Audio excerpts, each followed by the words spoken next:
Train your brain to handle adrenaline.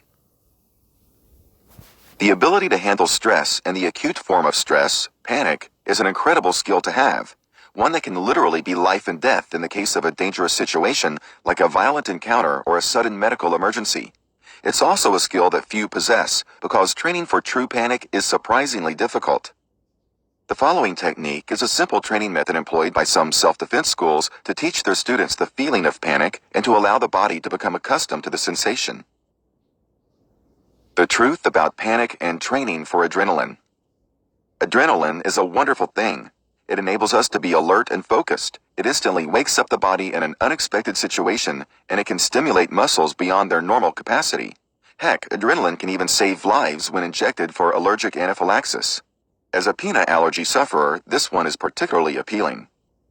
But adrenaline also has a darker side. It throws your body into overdrive, pushing every system beyond its normal limits, causing confusion, irrational behavior, and a massive come-down after the event.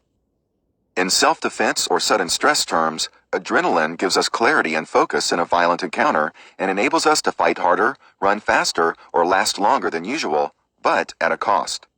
Adrenaline also triggers panic. Panic is the dangerous byproduct of the hypermode our body goes through in a threat situation. Panic clouds our judgment, distorts our decisions, and can make us act on pure emotion.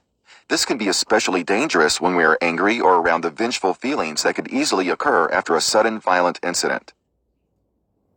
Training for panic. If you could train your mind to deal with panic, it'd be a big help, right? Quite simply, it's very hard to fool the body into reacting like it would in a real life or death situation. Somewhere, no matter how deep, our brain always knows when it's training, that is, not really under threat. The way to get around this is to take away the one thing it always needs: air. Important, don't attempt the following exercise if you have any medical conditions or without supervision. This is just an explanation of a technique that worked for many self-defense students. Try it at your own risk. Oh, and don't push yourself too far, it doesn't help. To induce panic in a controlled way, try the following. Within a gym or large area, work out a route around the outside. Start by walking around this route at a normal pace. After one lap, now hold your breath. Keep walking as before at the same pace. Eventually, you'll start to feel desperate to breathe. Panic sets in. Get to the point when you really need to take a breath. Take 5 more steps and raise an arm during these steps to signal the panic.